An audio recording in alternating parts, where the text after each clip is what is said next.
Here's a look at downtown Toronto. The rest of Ontario now joining the city under a lockdown. For the second time during this pandemic, every region in the province is now under its highest level of restrictions. CBC's Sarah Levitt is following the story for us, and she joins us now from the city centre. Sarah, thanks so much for joining us. What do people need to know about this province-wide lockdown? Well, John, Boxing Day downtown, this is very quiet and altogether different Boxing Day for Toronto, but of course across the province.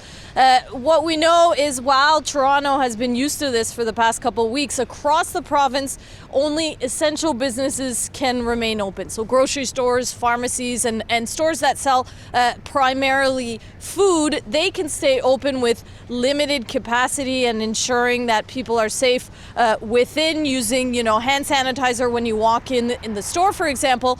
But other stores completely closed. They can do curbside pickup in some cases, or of course delivery.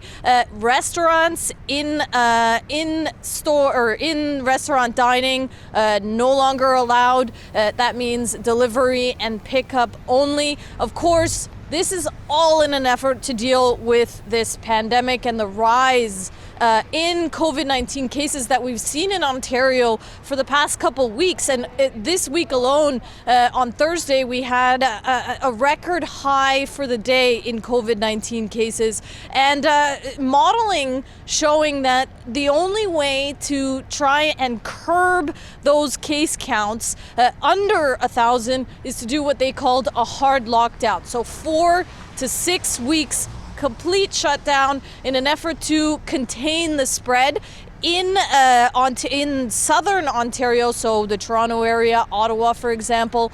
That means a shutdown that they're going to see extended till January 23rd. Northern Ontario will see it a little bit shorter, at least for now, from what we know, until January 11th. Boxing Day, of course, typically a huge shopping day. Sarah, I've been standing at that same corner for many Boxing Days covering the rush that goes on. Sure not the case this year. Let's talk about how business owners are reacting to the shutdown.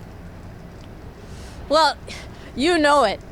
It's usually a big rush. This is a chance for stores to have huge sales. A lot of the time it's to get rid of stock, year-end stock, and to introduce new ones. Now, here in downtown, we've got the big box stores or bigger stores like the H&M, the Adidas, the Winners. They have kind of adapted along the way. They already had the ability to sell stuff online, and they do it quite frequently, so it's easy for them.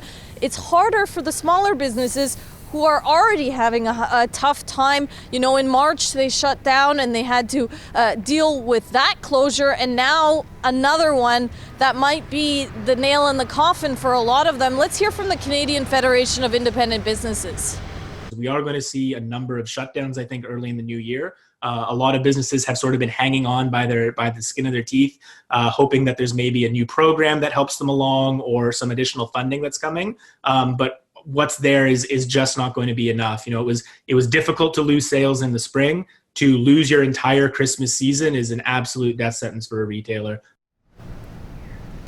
So it's particularly hard for small businesses. When I was speaking to him, he said he understands this is a pandemic, and so of course we have to think about the safety of people, but there's ways, he says, of handling that while not closing the small businesses. The other fear, John, is that while the province says January 11th, Northern Ontario, and January 26th, the Southern Ontario, that this might be extended further. Thanks to the CBC's Sarah Levitt in Toronto.